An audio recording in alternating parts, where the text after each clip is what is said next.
백범 김구는 잔반 출신이에요.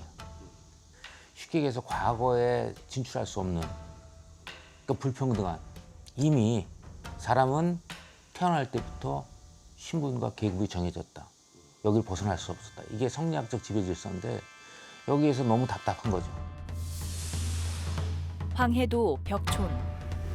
농민의 아들로 태어나 대한민국 임시정부의 마지막 주석이 된 김구. 신분제 사회의 부당함을 온몸으로 느낀 그는 동학을 통해 새로운 세상을 꿈꾸게 됐습니다. 상놈된 원한이 골수에 사무친 나에게 동학에 입도만 하면 차별 대우를 철폐한다고 하니 동학에 입도할 마음이 불길같이 일어났다.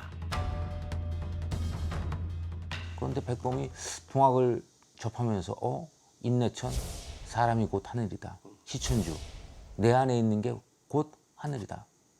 이거는 불평등한 세계에서 하나의 복음과 같은 빛이었죠. 그래서 백범 김구는 가장 어린 나이에 동학 접주로서 활동하게 되는 시대적 배경을 안고 태어난 것입니다. 민족의 독립과 자유를 주장하고 인류 평화를 외쳤던 김구. 계급과 출신을 넘어 조선 사람이라는 정체성으로 살고자 했던 혁명가의 의지는 동학에서 비롯된 것입니다.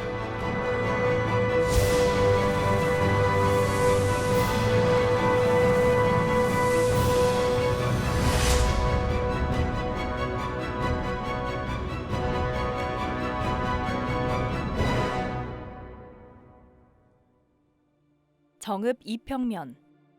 옛 고부군에 속했던 이곳은 동진강 입구를 통해 서해로 나갈 수 있는 교통의 요지이자 경제와 문화의 중심이었습니다. 이곳에 동학농민혁명의 시발점인 말목장터가 자리해 있죠. 131년 전 새벽 닭울음 소리를 신호로 동학농민군은 이곳 말목장터로 모여들게 됩니다. 아래로부터의 혁명, 그 첫 봉화가 이곳에서 시작됩니다. 태어날 때부터 인간의 가치가 정해져 있는 불합리한 구조 속에 새로운 세상을 향한 열망은 점점 뜨겁게 일었습니다. 131년 전의 고부. 민초들은 역사의 주체로 당당히 목소리를 내는데요. 극심한 수탈과 횡포에 지친 농민들의 처절한 외침이었습니다. 호남 평야지대가 소출이 높고 이 지역에서 물산이 풍부하니까 강원도나 그 경상도나 충청도 산악 지역과는 비교가 안 되게 좋은 자리죠. 고부라고 하는 지역은 지형적으로 보면 그 서쪽의 평야지대와 동쪽의 산간지대가 만나는 접점이라고 볼 수 있어요. 그렇기 때문에 전라도의 중심은, 행정의 중심은 전주였지만 경제의 중심은 고부였다고 할 수 있는 것이죠. 호남 최대의 곡창지대. 풍부한 농토와 풍족한 물산이 넘쳐나는 곳. 그러나 이러한 풍족한 환경은 부당한 착취와 수탈의 원인이 되었습니다. 탐관오리들의 패악이 극에 달했는데요. 그 동학농민혁명이 일어나던 19세기에는 그 세도 정치기로 많이 알려져 있습니다. 이 세도라는 것은 권력이 한 곳에 집중이 되고 권력을 남용을 한다는 이야기거든요. 이 과정에서 생기는 문제가 그 공직, 그러니까 어떤 관직을 사고 파는 이런 문제가 생깁니다. 그래서 이제 실제 황현이 쓴 오화기문에 보면은 이 아들 낳으면은 과거에 급제를 해가지고 호남으로 가야 된다. 왜? 호남이 가장 그 노다지 돈을 많이 벌 수 있는 지역이다 보니까 그 전형적인 사례가 이제 우리가 잘 알고 있는 이 조병갑이라고 할 수가 있습니다. 탐관오리의 대명사인 조병갑. 그의 행적을 돌아보면 첫 시작부터 단단히 잘못돼 있습니다. 과거 합격자 출신의 자리였던 고부 군수. 권문세도가 출신 조병갑. 그의 과거 시험 기록을 찾을 수 없습니다. 부당한 방법으로 관직을 얻어냈음을 추측해 볼 수 있습니다. 특히 이제 매천 야록이라고 황현 선생이 쓴 기록에 의하면은 과거를 급제하려면은 10만 냥이 있어야 된다. 현감짜리라도 하나 얻으려면은 20만 냥이 있어야 된다. 그것도 안동 김씨만 가능하다라고 써 있어요. 그러면 나머지 사람들은 어떻게 하라는 거야? 그 배를 내야 된다는 거예요. 그러니까 매간매직은 19세기 들어와서 내내 일상화된 거야. 고부 인근에 자리한 태인. 호남 제1의 정자, 피향정에 세워진 조규순의 영세 불망비. 이곳에서도 조병갑의 악랄한 행적을 찾아볼 수 있는데요. 조병갑이 백성들에게 빼앗은 천냥의 돈으로 세운 자기 아버지의 공적비입니다. 조병갑만큼 오자마자 그렇게 스타를 전문적으로 진행한 사람이 그렇게 없어요. 그래서 단언할 수는 없겠지만 뭔가 조금 냈지 않았을까 싶어요. 그렇지 않고서는 그렇게 스타를 처음부터 작정하고 하지는 않았을 거거든요. 부모에게 효도하지 않는다, 형제간에 우애하지 않는다 등 각종 명목을 대서 세금을 뜯어내고 만석보라는 원래 있었거든요. 있었는데 새로운 만석보라는 걸 쌓을 정도의 상당히 창의적인데 이 정도면은 돈에 대한 순수한 열망보다도 있겠지만 그런 본전 생각도 있지 않았을까라고 생각합니다. 상상을 불허할 정도로 다양한 방식으로 백성들의 고혈을 쥐어짠 조병갑. 급기야 수세라는 명목으로 과도한 세금을 징수하는데요. 이 공간은 그 조병갑이 부임하기 이전에 이 정읍천 상류에 광산보, 즉 예동보라고 하는 멀쩡한 보가 있었고요. 그 멀쩡한 보가 있음에도 불구하고 조병갑이 부임을 하면서 하류에 새로운 보를 쌓았던 그 장소입니다. 그럼 보가 두 개였단 말씀이신가요? 네, 맞습니다. 보가 두 개였어요. 왜냐하면 그 전봉준 공초 기록에 따르면 전봉준이 민보 아래 새로운 보를 쌓았다고 했기 때문에 저희는 보가 두 개, 최소 2개 이상 있을 거라고 보고 있습니다. 만경강 상류에 주민들이 자체적으로 만든 민보가 있었음에도 불구하고 조병갑은 농민들을 강제로 동원해 하류에 새로운 보를 세웁니다. 그리고 이곳에 물을 받는 논에 과도한 수세를 매기는데요. 조병갑이 부임을 하면서 상류에 멀쩡한 보가 있음에도 불구하고 이 즈음에 새로운 보를 쌓았던 곳이라고 저희가 추측이 돼서 이 비석을 이제 만들게 된 것이고요. 조병갑이 문제가 되는 게 만석보를 새로 쌓는 과정 중에서 강제로 노동력을 착취하거나 강제로 이제 세금을 거두면서 이것들이 문제가 되어서 고부 농민 몽기가 일어나게 됐습니다. 농민들의 피눈물이나 다름없었던 만석보 해물. 조병갑의 횡포와 수탈이 극에 달하자 그를 비판하는 상소를 올리고자 했는데요. 그를 알고 있었던 한 인물이 나서서 상소문을 쓰게 됩니다. 그가 바로 전봉준의 아버지 전창혁이었는데요. 하지만 결과는 처참했습니다. 군수를 능멸했다는 죄목으로 오히려 매를 맞고 결국 목숨까지 잃게 됩니다. 아버지의 억울한 죽음을 보며 의로운 항거를 결심한 전봉준. 고부 지역의 농민들은 통문을 써내려가며 결의를 다지는데요.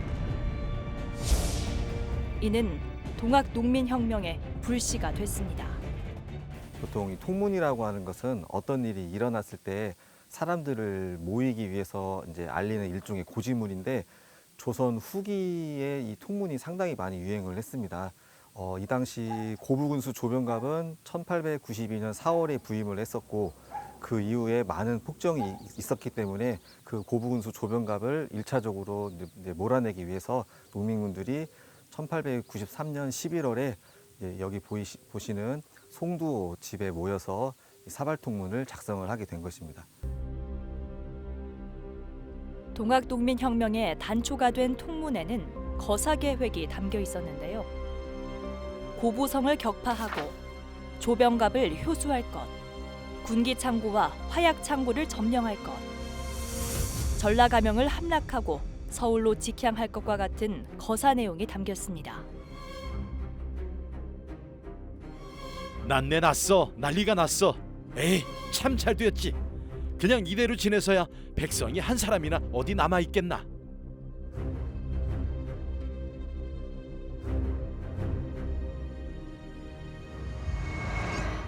말목장터에 모인 사람들. 새로운 세상을 향한 민초들의 역사적 첫걸음이 시작됩니다. 그 당시의 상황이, 그러니까 전봉준을 따라가면 반드시 죽는다는 느낌보다는 어느 시점에서 타협할 수 있다고 생각했어요. 그러니까 조선이 통치 방식이 뭐였냐면, 밀란이 일어나면 밀란 세력을 완벽하게 제압해서 굴복시키고 죽이고 이런 방식이 아니었어요. 조선은 어떤 방식이었냐면, 대체적으로 밀란이 일정 부분 성공하면, 일정한 성과를 거두면 타협해서 그들의 요구를 어느 정도 들어주는 방식이었어요. 그러니까 당시에 그 동학이 처음에 봉기를 했을 때 그 뜻이 나쁘지가 않잖아요. 뜻이 나쁘지 않고 상대 말하자면 나쁜 짓 한 사람이 명확하잖아요. 그러니까 일정하게 전주 가까이 가면 말하자면 조선 왕조가 오히려 개혁하는 데 도움이 될 거라고 생각했어요. 조선 왕조를 바꾸게 하는데 힘이 될 거라고 생각했던 거예요. 한마음 한뜻으로 고부관하 점령에 성공한 농민들. 이는 민초들의 염원이 이뤄낸 의로운 항거였습니다. 당시에 모든 70여 개 고을의 농민 봉기가 고을의 경계를 안 넘어요. 안 넘는 이유는 무기를 들고 고을의 경계를 넘어서면 반역인 거예요. 역적이 되는 거예요. 그러니까 고을 경계를 못 넘어. 그리고 수령을 죽여도 반역이에요. 임금이 명령한 사람이니까. 그래서 수령을 고을 경계 밖으로 쫓아내는 것이 목표예요. 조정은 농민들의 화를 가라앉히기 위해 고부군수 조병갑을 파면하고 박원명을 신임 군수로 임명했습니다. 그는 농민군의 해산을 위해 타협을 이루어냅니다. 관리의 가렴주구에 농민들은 그저 밀란을 일으키는 것밖에는 할 수 있는 행동이 없었습니다. 포악한 관리 조병갑을 몰아낸 농민군. 그러나 또 다른 도전이 다가오게 됩니다. 밀란을 수습하고 민심을 안정시키기 위해 파견된 안핵사 이용태. 농민군이 해산하면 그들의 요구를 받아줄 것처럼 굴었던 그는 약속을 어기고 농민들을 탄압하기 시작합니다.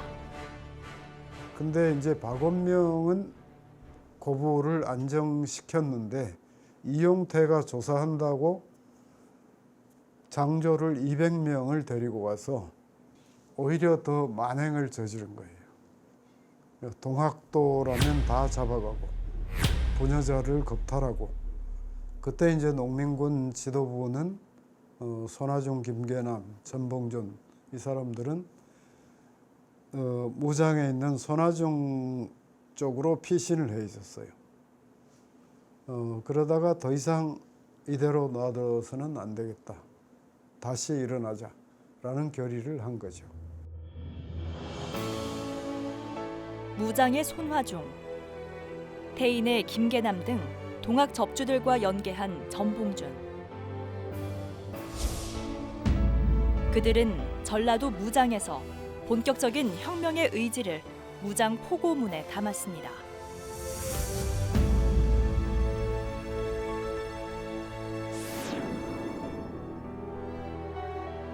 낫과 죽창을 들고 모여든 농민들은 나라를 돕고 백성을 편하게 한다는 보국 안민과 폭정을 제거하고 백성을 구한다는 제폭 구민을 외치며 혁명에 동참하는데요. 농민군의 선두엔 전봉준과 손화중, 김계남이 있었습니다. 무장은 농민들이 재봉기를 결의한 건데 이미 여러 고을에서 모였어요. 호남 각 고을에서. 이미 고을 경계를 넘었고 그 무장 기포지 지금 그 앞에 있는 개울가에서 군사훈련을 했단 말이에요. 이거는 이미 역적이 되기로 각오를 한 거죠. 예.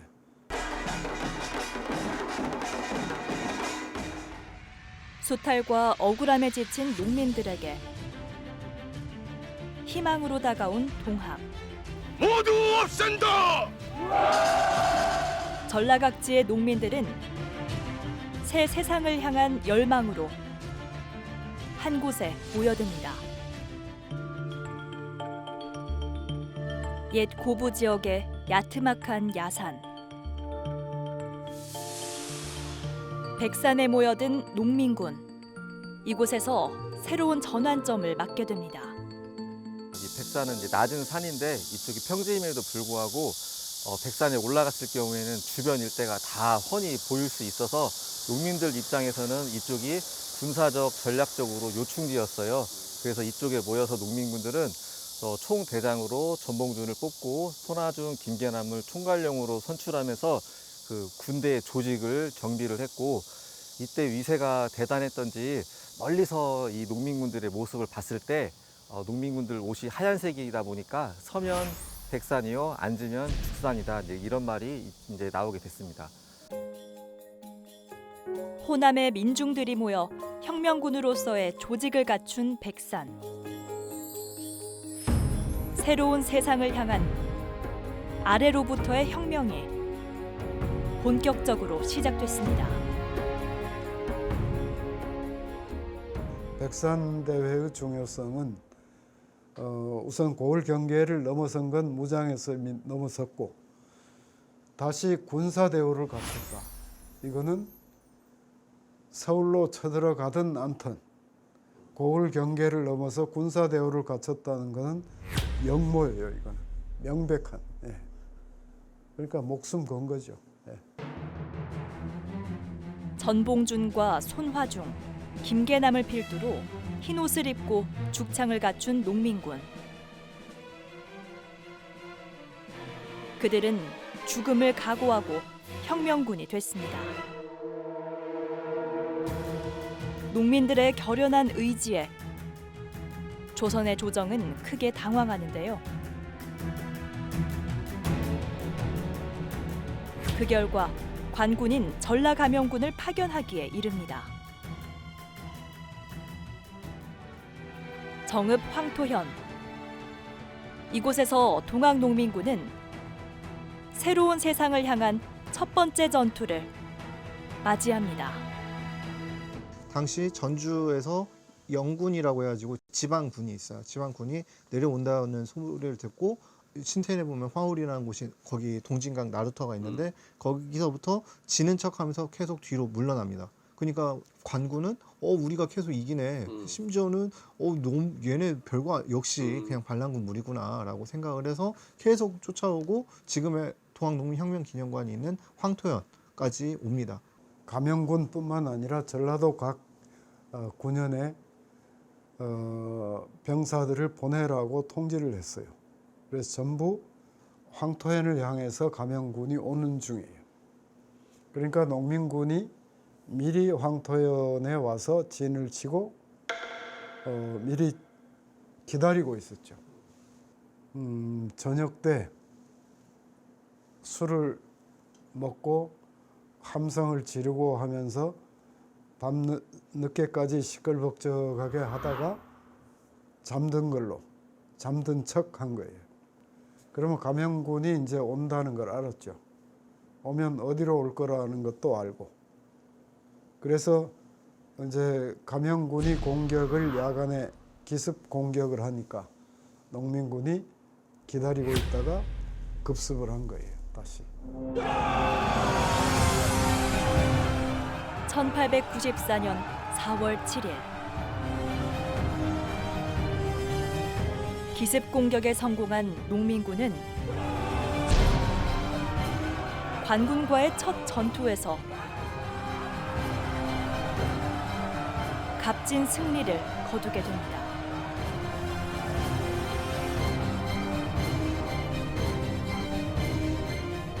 감영군이 뭐 진짜 힘도 못 써보고 다 도망가 버린 거예요. 수많은 사상자를 내고. 그래서 저기 남원이나 어디 이 전라도 동부 지방에서 오던 이제 여기 황토현으로 오라고 해서 오던 중에 여기서 패잔병들이 막 줄줄이 가니까 여기 오지도 못하고 중간에 돌아가 버리는 그런 상황이 되죠. 그래서 황토현 전투와 황토현 전투의 승리는 우리 역사에 처음 있는 일이었어요. 백성들이 일어나서 광군을 섬멸해버린 거예요. 완전히. 이런 일은 없었어요. 조선 왕조뿐만 아니고 그 이전 시대에도. 이날의 승리로 농민군의 사기는 하늘을 찌르고 최초의 승리일은 동학농민혁명 기념일로 지정돼 매년 되새겨지고 있습니다. 황토현에서의 승리를 기점으로 농민군은 전라도 서남부 지역을 돌며 세력을 확장해 나가는데요. 이 과정에서 농민군의 수가 급증했을 뿐 아니라 무기 또한 강화됐습니다. 이후 농민군은 전남 장성에서 또 한 번의 전투를 맞이합니다. 황토현 전투에서 이기고 나서 당연히 그 전주로 가고 싶었지만 서울에서 경군이 옵니다. 홍계훈이 이끄는 경군이 오니까 그 지방군하고는 또 다른 거죠. 그러니까 전주로 올라가는 게 아니라 고창, 흥덕, 영광, 한평까지 갔다가 장성으로 올라가거든요. 그래서 그때 남쪽으로 내려왔던 경군하고 맞붙게 되는 겁니다. 장성 황룡촌. 경군은 최신 무기로 무장한 상태. 누가 봐도 농민군이 불리한 상황이었습니다. 보자마자 관군이 대포를 쏘게 되는 거예요. 그러니까 이제 크게 피해를 보잖아요. 근데 총을 막 쏘고 하니까 이거를 피할 수 있는 게 뭐가 있을까 싶어서 했던 게 대나무로 만들었던 장태라는 게 있습니다. 닭장 같은 건데요. 큰 그걸 장태를 굴려가지고 관군에게 접근해가지고 근접전을 벌여서 승리를 거두게 되는 겁니다. 농민군은 장태를 이용해 경군에 맞섰습니다. 장태 안에 볏짚을 가득 채워 굴리는 방법으로 탄환을 막아낸 건데요.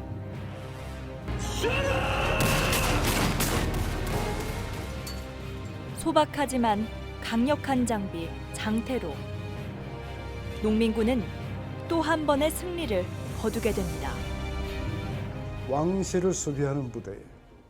그러니까 최정예 부대 600명을 보냈는데 황룡촌 전투에서 완전히 섬멸을 당하죠. 홍계훈이 나머지 병사를 이끌고 따라오는데 농민군은 이제 전주성을 향해서 올라가고 있고 앞에 마을에서 농민군이 쉬고 있다. 그러면 관군이 한 10리 뒤에서 쉬고 있어. 그리고 앞에 출발했다 그러면 또 일어서서 따라가고 전투 의지가 전혀 없었다 그래요. 이곳 황토현과 장성 황룡촌에서의 승리를 기점으로 농민군의 사기는 나날이 높아져만 갔습니다. 그 기세는 호남의 심장, 전주성 진격으로 이어지게 됩니다. 황토현과 황룡촌 전투에서 승리를 거두며 기세가 오른 동학농민군.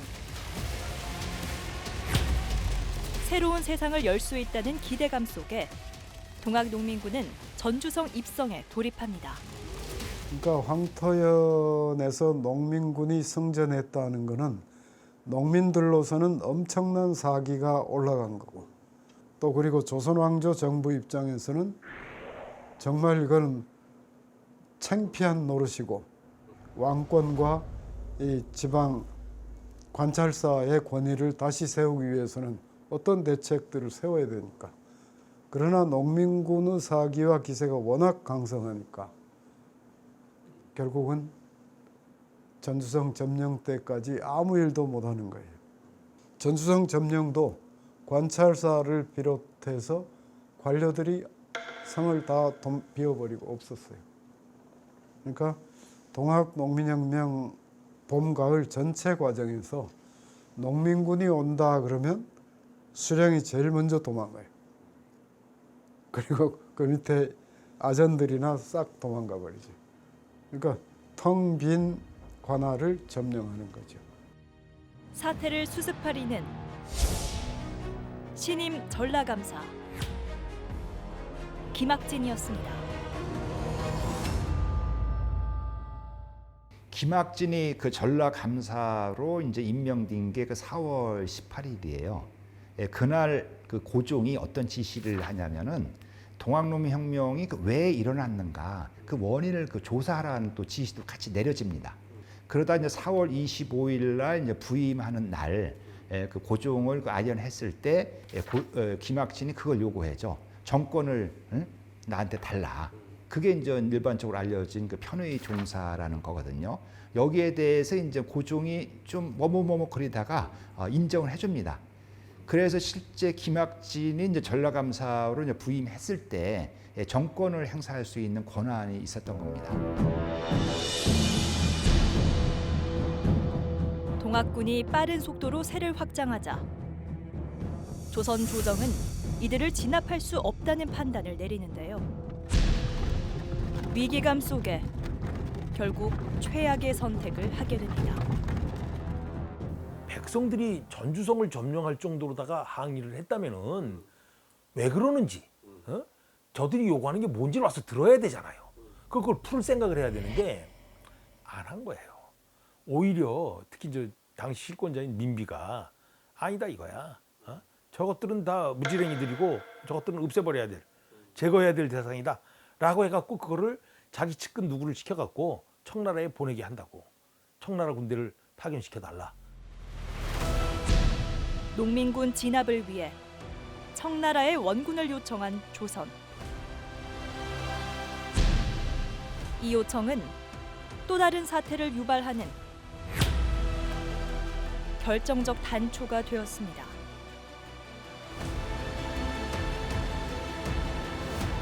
갑신정변을 마무리하면서 소위 우리가 공동 출병권이라고 청국과 일본이 한 나라가 조선에 파병을 하면 상대국에 반드시 알리기로 돼 있었어요. 갑신정변 이후 청과 일본 간의 긴장을 완화하고 한반도에서의 군사적 충돌을 막기 위해 맺은 텐진조약. 양국 군대가 조선에서 철수하되 이후 파병을 하게 될 경우 상대국에 미리 알려 공동 출병할 수 있다고 규정해 두었습니다. 양대 강국의 싸움에 조선은 혼돈의 시간을 맞이하게 됩니다. 농민군들이 어떤 새로운 세상을 만들고 뭔가 문제 제기를 해서 봉기를 했잖아요. 봉기를 하면 당시의 지배층들은 그걸 받아들여서 그것을 해결하기 위한 여러 가지 장치를 하거나 고민을 하거나 새로운 뭔가를 해야 되는데 그때 어떤 판단과 결정을 하느냐 이것이 문제인데 그때 민비가 한 유명한 말입니다. 그러니까 나라를 잃어도 다시 이모의 치욕은 당하기 싫다. 이런 기록이 있습니다. 이모군란 때 당한 치욕을 다시 당하기 싫다. 나라를 잃어도. 이때 나라는 누구 거죠? 자기 거로 생각해. 그렇지. 내 거니까. 내 나라를 잃어도 이모의 치욕은 당하기 싫다. 그래서 청나라군을 부르면 일본군이 온다는 걸 뻔히 다 알고 있었어요. 그래도 불렀잖아요. 아니 제 나라 백성을 죽이라고 남의 나라한테 군대 요청하는 그게 제정신 정권이 제정신이 아닌 정권이었던 거지. 그러니까 그 청나라 군대가 들어왔잖아요.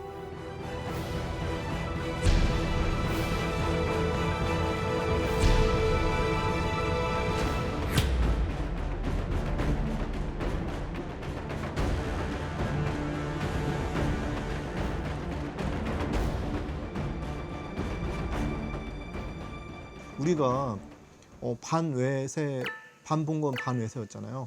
그래서 우리가 일본이라든지 중국의 세력으로부터 벗어나기 위한 거였는데 지금 이렇게 외적이 온다는 거는 말이 안 되는 거다 해서 화의를 시도합니다. 청나라와 일본군의 개입으로 국가의 안녕을 위협받을 수도 있었기에 전봉준과 김학진은 전주 화약을 체결하게 됩니다.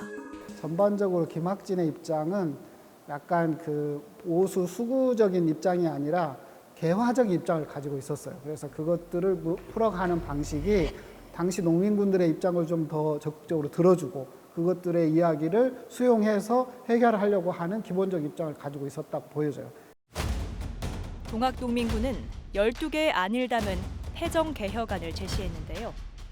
신분제 철폐와 과부의 재가 허용, 탐관오리 징벌과 토지를 균등히 나누어 경작하는 등의 파격적인 내용이 담겨 있습니다. 전주 화약 체결 이후 동학군은 집강소를 설치하고 패정개혁을 추진해 나가는데요. 집강소를 총체적으로 관리 감독하기 위한 대도소는 전라관찰사의 집무실, 선화당에 마련됐습니다.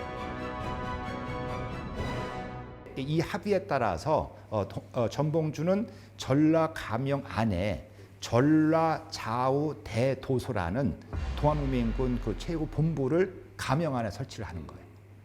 대단한 거죠. 요즘식으로 얘기하면 민중의회가 전주 가명 안에 설치된 겁니다. 전라도 지역 53개 군현에 설치된 집강소. 그중 이곳 김제 원평 집강소만이 남아 있습니다. 평등한 세상을 향한 염원이 담긴 공간 집강소. 관과 민이 하나 된 역사상 최초의 민정기관 집강소에서 민주주의 실현의 첫 발을 내딛게 됩니다.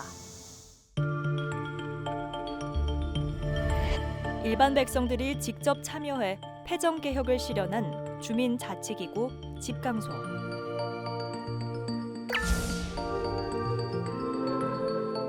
집강소는 동학농민혁명을 통해 거둔 가장 큰 성과이기도 합니다. 내가 중요하게 여기는 것, 내가 소중하게 생각하는 정책이라고 하는 것들을 누가 결정을 했죠? 이렇게. 대통령. 그렇죠. 근데 그게 민주주의인가? 라고 한다면 그건 민주주의가 아니라고 하는 거죠. 그래서 양반을 중심으로 해가지고 운영되는 사회가 조선이었다라고 하면 그것이 아닌 그 절대 다수라고 하는 90%의 초점을 맞춘, 다시 이야기해서 집강소의 행정 책임자가 집강인데 집강도 농민이고 또 어떤 지역에서 집강이 노예이기도 하고 뭐 이렇게 됐다라고 하는 것이죠. 이곳은 당시 최하층에 속한 백정 동록계 소유의 집이었는데요. 신분 차별 없는 세상을 만들어 달라며 동록계가 기증한 곳이기도 합니다. 정해진 신분의 사슬에서 벗어나 한 사람의 인격으로 당당히 살아갈 수 있는 꿈을 실현해 준 곳입니다. 어떤 제도가 있을 때 누구에게 수혜를 주는 것이냐라고 하는 거예요. 그러면은 왕정이라고 하는 것에는 왕권 강화거든요. 또는 만약에 왕권을 조금 느슨하게 한다라고 하더라도 양반 세력이라고 하는 사람들에 대한 이익을 보존하기 위한 체제거든요. 그런데 그게 아닌 수혜자를 농민 그리고 천민 뭐 이런 사람들에게 가게끔 하겠다라고 하는 것을 내놓은 거잖아요. 그런데 그 점을 오늘날 그 지방자치랑 보게 되면 똑같다라고 하는 거예요. 그러니까 지금 지방자치가 누구를 수혜자로 다 두는 거예요. 바로 그 지역에 살고 있는 우리라고 하는 사람들이잖아요. 이것들로도 볼 때 동학혁명 과정에서 있었던 직강소라고 하는 것은 오늘날 대한민국의 지방자치의 시원이다 이렇게 볼 수가 있습니다.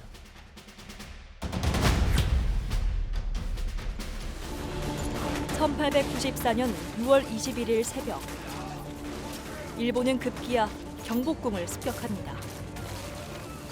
침소로 난입해 고종을 인질로 잡은 뒤 조선 군대의 무장을 해제시키고 갑오개혁을 추진하게 됩니다. 다른 제국주의 국가들은 다 식민지가 있는데 일본 같은 경우는 식민지가 없으니까 그럼 우리 식민지는 누가 해야 하냐? 당시에는 홋카이도가 일본이 아니었어요. 그래서 홋카이도 뭐 이런데 그다음에 조선, 그다음에 대만 여기를 차지해야 하지 않냐?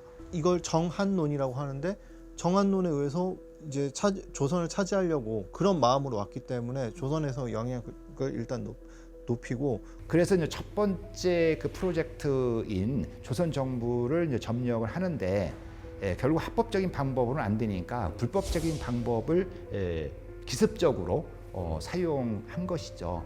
이 과정에서 최소한의 명분이 필요하잖아요. 그 명분으로 결국 대원군을 끌어들입니다.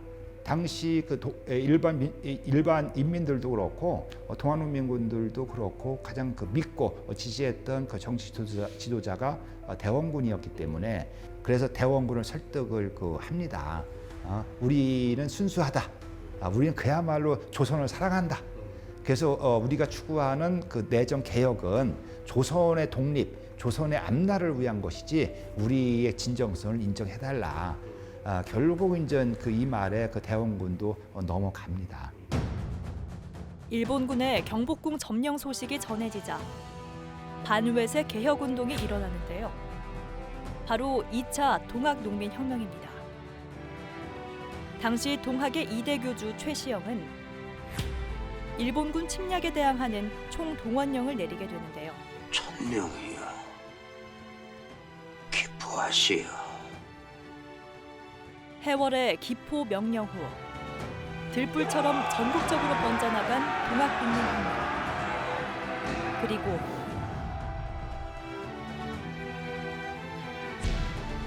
한 사람.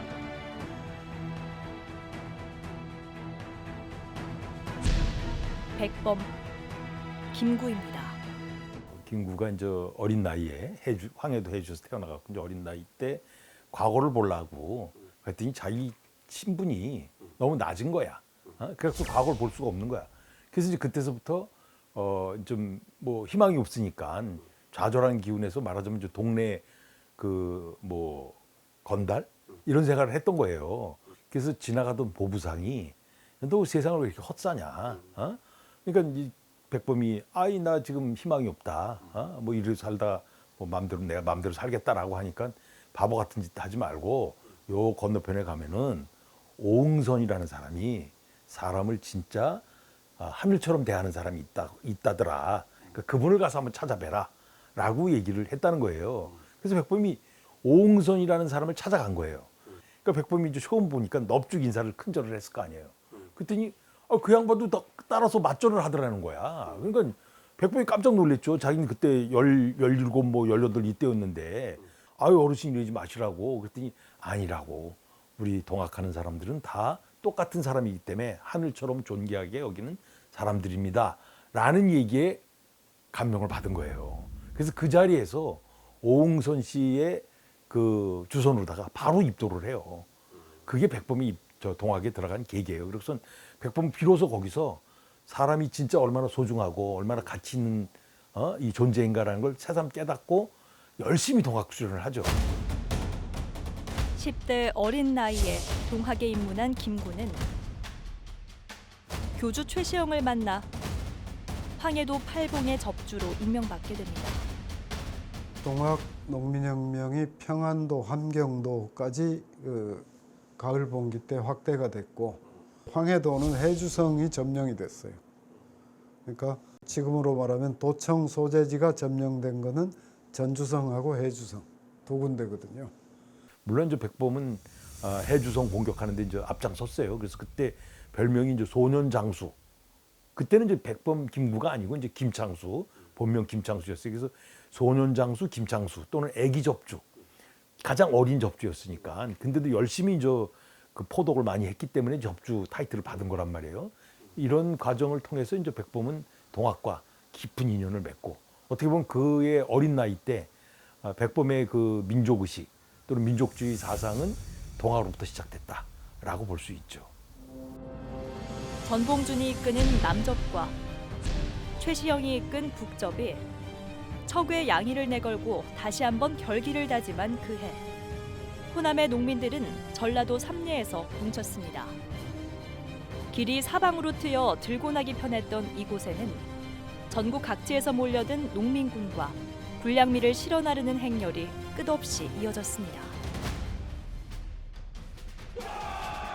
이후 한양을 향해 가던 이들은 전라도에서 충남 공주로 가는 길목 우금치에 들어섰는데요. 고개를 넘으려는 자와 막으려는 자의 치열한 공방전. 그러나 엄청난 전력 차이로 처음부터 승패가 정해진 전투였습니다. 그러니까 피해 전투였죠. 한마디로 피해 그 전투였죠. 어쨌거나 서울을 가기 위해서는 공주 감영을 장악을 했어야 됐습니다. 그러기 위해서는 우금치 고개를 넘어야 했고, 이때 이제 동아농민군의 그 무기는 주 무기는 화성총이거든요. 근데 이게 이제 사거리가 워낙 이제 짧기 때문에 무기로서의 역할을 제대로 못합니다. 그다음에 이제 그 재래식으로 이제 그 칼이나 또는 죽창 가지고 싸우는데, 그 이에 반해서 이제 이 반대편 일본군 같은 경우에는 주 무기가 스나이더 소총이라고 신식 무기예요. 이거는 1분에 10발이 나갑니다. 그리고 여러 발을 쏴도 이게 열이 안 나가지고 장시간 사용할 수가 있어요. 근데 화성총 같은 경우에는 여러 발 총을 쏘게 되면은 총구가 뜨거워져 가지고 쉬었다 해야 돼요. 그건 뭐 1분에 한 발 잘해야 쏠까 말까 하고. 공초에 그런 내용이 있어요. 뭐냐면 자기가 그 구성한 농민군이 10,000명이 있었는데 한 번 전투하고 나니까 3,000명으로 줄고, 또 다시 한 번 전투하고 나서 점거하니까 500명으로 줄고. 신식 무기 앞에서 낙엽처럼 쓰러져간 농민군. 새로운 세상을 열고자 했던 그들의 꿈은 자비 없는 총탄 앞에 속절없이 무너지고 말았습니다. 왕과 또는 그 당시 지배 세력인 양반, 왕, 이 두 세력과 백성이 싸우는 과정에서 죽고 죽이는 문제가 있을 수 있죠. 그럴 수 있잖아요. 그건 역사가 그래왔으니까. 그런데 여기서부터는 사건이 달라지는 거예요. 아주 쉬운 말로 하면 내 자식 마음에 안 든다고 옆집 아저씨 데려다 때리는 거 아니에요. 죽이는 거 아니에요. 때리는 정도가 아니라 죽이는 거 아닙니까? 이것은 우리 역사의 가장 참혹한 사건이죠. 관군과 일본군의 추격 끝에 붙잡힌 해월 최시영. 그에겐 사형 판결이 내려집니다. 부하의 밀고로 붙잡힌 전봉준 또한 형장의 이슬로 사라지게 되는데요. 그러나 그들이 목 놓아 외친 새날의 꿈은 저물지 않았습니다. 고부에서 시작된 동학농민혁명의 함성은 아직 멈추지 않았습니다. 이 서학이 들어오면서 새로운 충격이 생긴 거거든요. 그러니까 이건 동학이라고 하는 것은 단순한 서학의 반대가 아니에요. 서학으로부터 들어온 충격을 집권 세력이 받아들이는 방식과는 다른 방식으로 수용한 거예요. 이게 아주 중요한 문제입니다. 그러니까 기존에 이 한반도 땅을 지배했던 지배자들이 담론을 독점해 왔단 말이에요. 담론을 독점해 왔는데 그 서학이 들어올 때 이들이 담론을 독점해서 이 시대에 맞게 해석할 능력을 상실했어요. 이미 집권 세력이. 그러니까 새로운 방식으로 이 새로운 충격을 새로운 방식으로 해석하는 주체가 생성되기 시작한 것이에요. 그게 동학이라는 겁니다.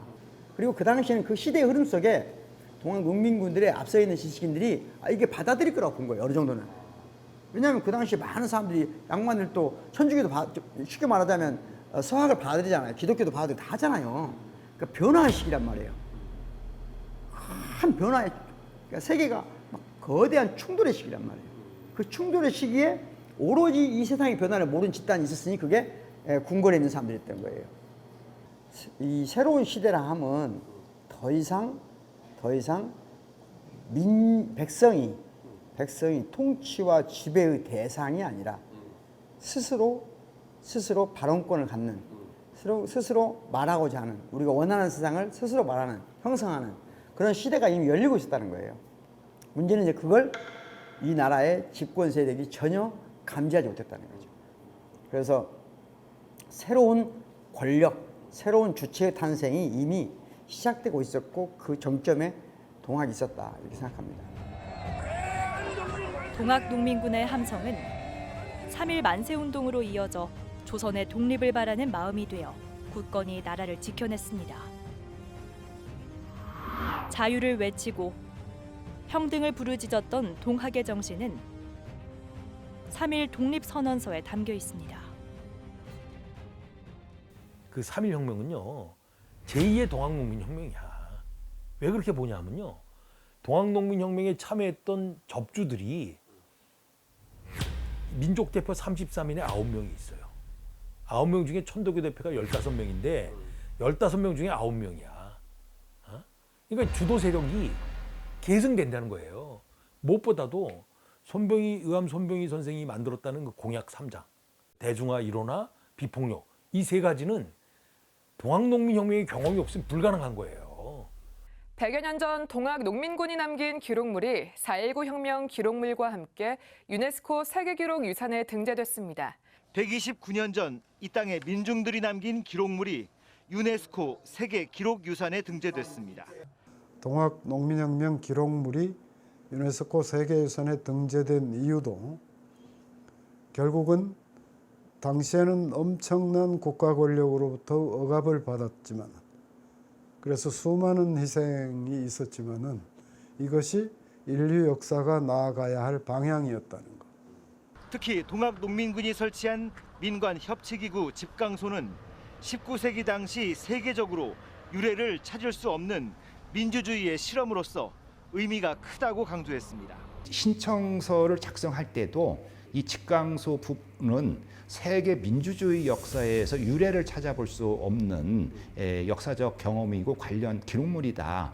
왜냐면 그거는 그 민주주의 어떤 담론은, 민주주의 가치는 세계인들이 공유할 그 가치이잖아요. 우리가 누리는 민주주의의 시작. 동학 정신을 헌법 전문에 명시해야 한다는 목소리가 나오는데요. 헌법은 국민이 자유와 권리를 지키는 최후의 보루입니다. 그리고 헌법의 특징이라면 일반 국민은요, 헌법을 위반할 수가 없어요. 그걸 할 수 있는 사람은 누구냐? 권력자, 그것도 최고 권력자.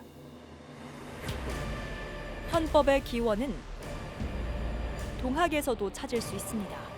보통 후보를 한 5가지 정도 얘기해요. 그러니까 갑신정병 때 정강 14조, 또 동학농민혁명에서 패전개혁안들, 또 갑오개혁 때 홍범 14조, 또 독립협회 활동 때, 만민공동회 활동을 했을 때 그 헌의 6조, 또 대한제국 때 대한군국제, 한 5가지 정도를 이야기하는데, 그래도 국민주권주의라든지 권력분립의 원칙에 어느 정도 충실하지 않았느냐. 그리고 무엇보다도 이게 3.1운동하고 또 대한민국 임시정부, 대한민국으로 이렇게 연결이 돼야 된다. 이런 관점에서 이렇게 살펴보니까 한 2개 정도, 헌의 6조 그리고 패전개혁안, 요게 우리 헌법의 원형으로 볼 수 있겠다. 그 패전개혁안이 그 헌의 6조보다 한 4년 정도 빠릅니다. 그래서 어떤 최초, 우리 헌법의 어떤 최초의 원형은 패전개혁안이 아닌가 이렇게 생각을 하는 거죠. 동학의 이념은 헌법과 맞닿아 있습니다. 우리 헌법의 최고 이념이 인간 존엄성입니다. 그런데 내가 하늘이다. 하늘이야말로 정말 존엄한 존귀한 존재 아닙니까? 우리 모든 사람은 귀천에 상관없이 신분에 상관없이 사회적 지위에 상관없이 다 하늘과 같이 존귀한 존재다. 이것보다 더 인간의 존엄성을 우리에게 울림으로 다가오는 게 있을까요? 동학농민혁명은요, 대한민국의 뿌리입니다. 동학농민혁명이 없었다면 지금 대한민국이 없을 거예요. 저는 동학농민혁명을 담아야 된다고 생각해요. 왜냐하면 거기서 출발했는데. 131년 전 새로운 세상을 위해 외쳤던 동학농민군의 함성. 국민이 주인이라는 외침은 여전히 우리 사회를 밝히는 힘이 됩니다. 전 세계에서 누가 평화적으로 집권 최고 권력자를 탄핵합니까? 2번이나. 그럴 수 있는 힘이 어디서 나왔겠냐 이거예요. 힘의 원천이 저는 뿌리가 기본적으로 각각되는 3.1 독립만세운동, 그리고 그 3.1 독립만세운동의 모든 뿌리는 동학이에요. 동학농민군이 지향했던 그런 그 평화, 자유, 인권, 생명의 가치는 지금도 우리의 과제잖아요. 한강 작가가 그런 말을 했잖아요. 과거는 현재를 구할 수가 있다. 결국 현재를 구하는 그 길은 과거에서 찾을 수가 있는 거거든요. 사람이 곧 하늘인 세상. 다 같이 살고 서로 존중받는 세상을 만들기 위한 그날의 외침.